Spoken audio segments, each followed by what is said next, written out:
Boxing predictions for 2026. Shakur Stevenson becomes P4P king. Floyd Mayweather, Manny Pacquiao book rematch. The new year is sure to see plenty of twists and turns that nobody expects inside the squared circle. After an interesting 2025, boxing is looking to make some big leaps in the new year. The early 2026 schedule is already showing promise with some big fights already on the calendar. As with every new year, the CBS Sports boxing experts are looking ahead to make bold predictions on the action to come. From a new pound-for-pound king to an ill-advised rematch of one of the biggest fights ever to the expectation of a year filled with huge fights, we've put together a list of what we expect in the ring in 2026. Let's check out what the CBS Sports boxing experts are looking forward to this year. Shakur Stevenson will become pound-for-pound king. Despite already being a three-division champion and fighting for a fourth title on January 31, it has taken longer than most initially expected for the 28-year-old southpaw from Newark, New Jersey, to find himself on the verge of not just true stardom but legitimate critical acclaim. But with a series of injuries and self-imposed boring performances behind him, Stevenson has set himself up for an absolutely huge 2026. Last July, Stevenson scored his biggest victory to date by disciplining unbeaten slugger William Zepeda in a fight in which the typically slick and defensive Stevenson did wonders for his reputation by choosing to stand and trade on the inside throughout. And he returns in January against 140-pound lineal champion Teofimo Lopez Jr. in not just his toughest fight to date on paper, but one that would likely lift Stevenson into the top 5 on a pound-for-pound list with a victory.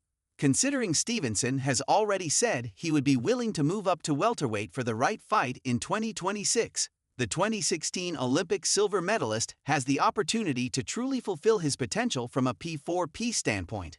And it doesn't hurt that Terence Crawford recently retired. Alexander Usyk is winding down his career, and Naoya Inoue is firmly in the second half of his own legendary career. Stevenson's shot at greatness is firmly on the horizon. Brian Campbell. As the sport shifts, fans are treated to massive fights.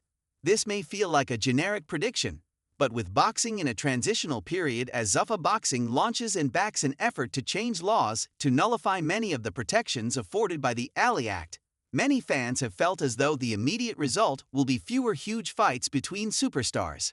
We already know Shakur Stevenson and Teofimo Lopez will meet at the end of January.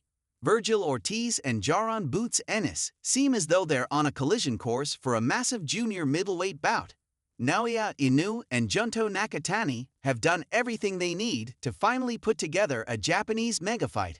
Eduardo Sugar Nunes and Emmanuel Navarrete will meet in a junior lightweight unification between the two best fighters in the division in March. All of that is without even getting into how the summer, fall and winter schedules will play out as fighters become available and results play out.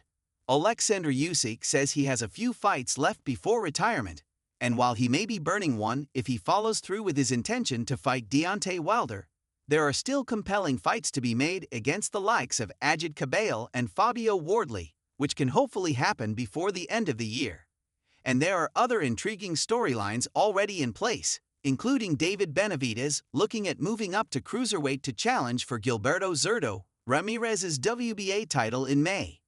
At least for the moment, it looks like 2026 could be one of the strongest years for the sport in recent memory. Brent Brookhouse. Floyd Mayweather and Manny Pacquiao fight again, and we'll, begrudgingly, watch it.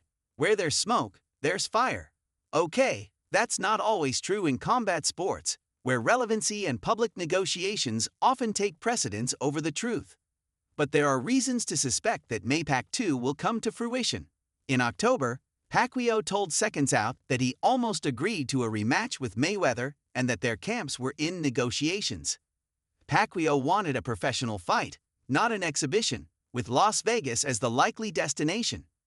Pacquiao is an active boxer coming off a shocking draw against WBC champion Mario Barrios. Despite the legend's 4-year layoff, it makes sense for him to pursue a Mayweather rematch. Mayweather is the X factor. Surfacing rumors suggest Mayweather is broke. Last year, he told TMZ that he's open to fighting professionally after only booking exhibitions after his 2017 retirement. A rematch of the most-watched pay-per-view boxing fight of all time, a fight he won, has the best risk-to-reward ratio. Netflix is a perfect landing pad for the rematch. The streaming giant exclusively seeks out the fights that draw the most eyeballs. Canelo Alvarez versus Terence Crawford and Mike Tyson versus Jake Paul, for example. This fits the bill. Mayweather versus Pacquiao, one was wildly underwhelming.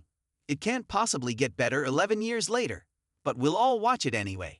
Shaquille Majuri.